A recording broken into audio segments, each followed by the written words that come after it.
5 years after high school, the students of Rutherford Academy decided to host their big reunion. But let's be clear, this wasn't about nostalgia or reconnecting. For most of them, it was about showing off who made it and who didn't. And when that pale white envelope arrived at Marcus Green's small apartment, he knew exactly what the invite meant. The class of 2018 never saw him as an equal. Back then, he was the quiet black kid they called weird, the one who wore hand-me-down sneakers and kept his head buried in books.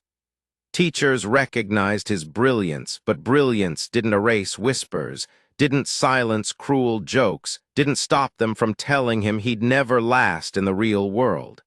That envelope wasn't kindness, it was bait.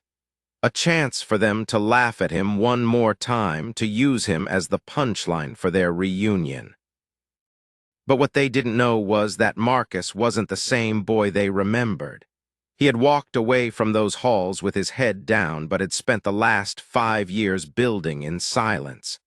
Night after night, he coded until his fingers ached, poured himself into ideas others said would fail, and built something so powerful that the world finally noticed. Marcus Green was no longer invisible. He was the CEO of a booming tech empire worth millions. But to them, he was still that nobody in a hoodie. And that's exactly how he wanted it. So when he tucked the invitation into his pocket, Marcus knew this reunion wasn't their stage. It was his. The night of the reunion, Marcus walked through the rain, sneakers damp, hoodie sleeves stretched, and pushed open the doors of Rutherford's banquet hall. The air smelled of lemon polish and catered perfection. Gold balloons arched above tables stacked with champagne glasses, and a projector hummed, already flashing through old yearbook photos. He signed in, pinning the name tag against the frayed fabric of his hoodie, and heads turned instantly. Whispers rippled across the room. He hadn't changed, same old hoodie, same old loser. One voice joked he must still be stacking shelves. Another said he was living back at his Aunt S. The laughter rolled softly, casual but cutting, the same way it had in high school. Marcus didn't flinch. He walked deeper into the room, every step quiet but steady, like a man walking into a storm he already knew he could control. Tyler Voss, the self-proclaimed host, strutted across the stage with his mic, hyping the crowd as slides of smiling alumni filled the screen. Lawyers, entrepreneurs, influencers, the usual brag reel. And then when Marcus's name came up, the screen was blank. No photo, just a gray square stamped with the words "Photo not provided." The room erupted in laughter. Tyler smirked into the mic. "Guess some stories don't upload." More laughter. Marcus only raised his glass, sipped his water, and wiped the condensation ring with his sleeve. That calm, steady motion was the same shield he'd carried for years, but this time it wasn't hiding him. It was preparation. The night rolled forward with games and jokes that cut sharper than they landed.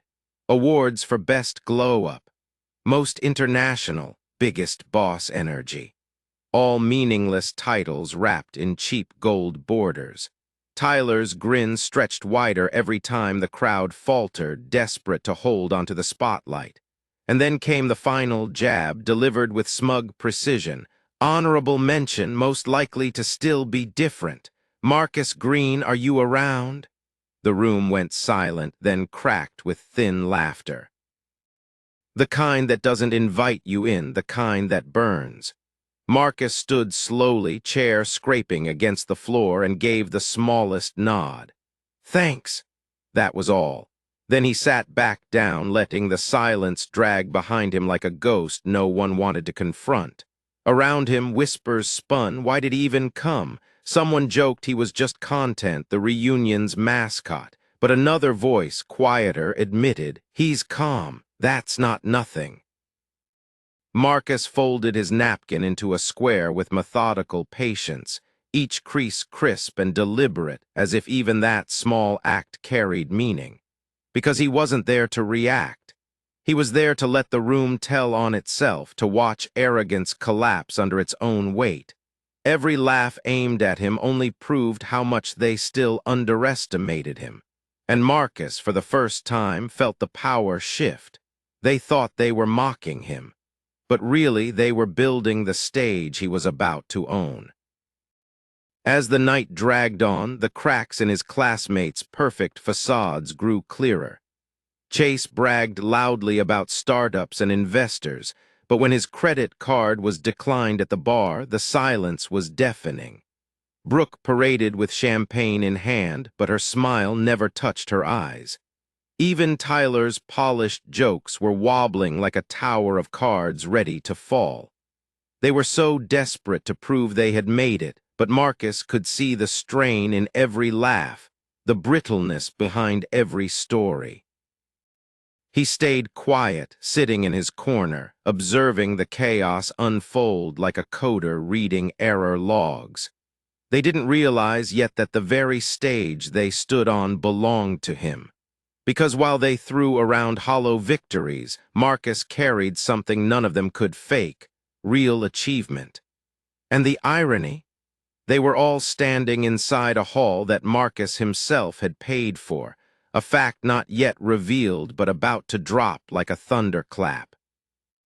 Every smirk, every whisper, every condescending glance was fuel for the moment he would finally rise. Marcus wasn't waiting for revenge. He was waiting for precision, the exact second when their arrogance reached its peak, so that his truth would cut through with devastating clarity. The moment came when Tyler raised his mic once more, hyping up the crowd with his usual fake charisma. Time for a shout-out to our sponsor tonight, because none of this would be possible without a generous contribution from Summit Gatherings. He shuffled his cue cards, frowned, and stumbled. The last card was blank. They've asked to remain anonymous, but hey, round of applause anyway. The room clapped politely, unaware of the storm about to break. Marcus stood. The sound of his chair scraping against the floor cut through the music and chatter like a blade. Heads turned. He walked slowly, unhurried, toward the stage. Tyler's grin wavered. Marcus climbed the steps and stood beside him, not reaching for the mic, just adjusting his cuff and letting silence take control. When he finally spoke, his voice was calm, steady, unshaken. I want to thank you all for coming tonight, and I want to thank Summit Gatherings, which is really just me. Confusion rippled. A laugh sputtered and died. Wait, what? Someone whispered. Marcus pulled out his phone, tapped once, and the projector screen behind him flickered. The slideshow vanished, replaced with news articles, headlines, and a Forbes cover. Marcus Green, CEO of Green Technologies, $40 million raised in Series B funding. Net worth, $18 million. Gasps spread like wildfire. Disbelief turned to panic as phones lit up around the room, confirming every headline, every article, every fact. The boy they mocked wasn't a loser. He was the man who owned the very floor they were standing on. The silence that followed was nothing like the silence of mockery. This was heavy, suffocating, a silence that pressed down on every chest in that room. Tyler's grin shattered, his voice cracked as he tried to recover, but there was no saving the moment. Chase tugged at his blazer, eyes fixed on the floor. Brooke's champagne glass wobbled in her hand. One by one, they all broke under the weight of their own shame. The classmates who once called Marcus weird now couldn't even meet his gaze. And Marcus didn't need to shout or gloat. He just stood there, letting the truth hang in the air, undeniable and crushing. At the edge of the room, two classmates whispered, forgetting how sound carried. "Why do we laugh at him?" one asked. The other's voice cracked. because we thought he'd never be anything, but now he's everything we said he couldn't be. The irony burned deeper than any insult Marcus had ever endured. Their arrogance had been reduced to ashes in a single moment of truth. And Marcus, calm as ever, let them sit in that shame. He didn't need revenge. He had already won. Finally, Marcus stepped closer to the edge of the stage, his shadow stretching across the floor, his voice still low, calm, but carrying to every corner of the hall. You see, what you called weird was vision, what you called failure was patience, and what you laughed at became the reason you're standing in a hall I paid for. The words landed like stones dropped into water, rippling through the crowd, leaving no escape from their meaning. Brooke lowered her glass. Chase's lips parted, but no words came. Tyler stared helplessly at his cue cards as if they could rewrite reality. Marcus continued, his voice firm but never bitter. The difference between us isn't luck, it's what we chose to believe about ourselves and about each other. He didn't stay for applause. He didn't wait for apologies. He stepped down from the stage, walked past rows of stunned faces, and headed for the exit. No one stopped him. No one dared. The laughter that once targeted him was now nothing more than a memory, a hollow echo they would never live down. Marcus left that hall not just victorious, but untouchable.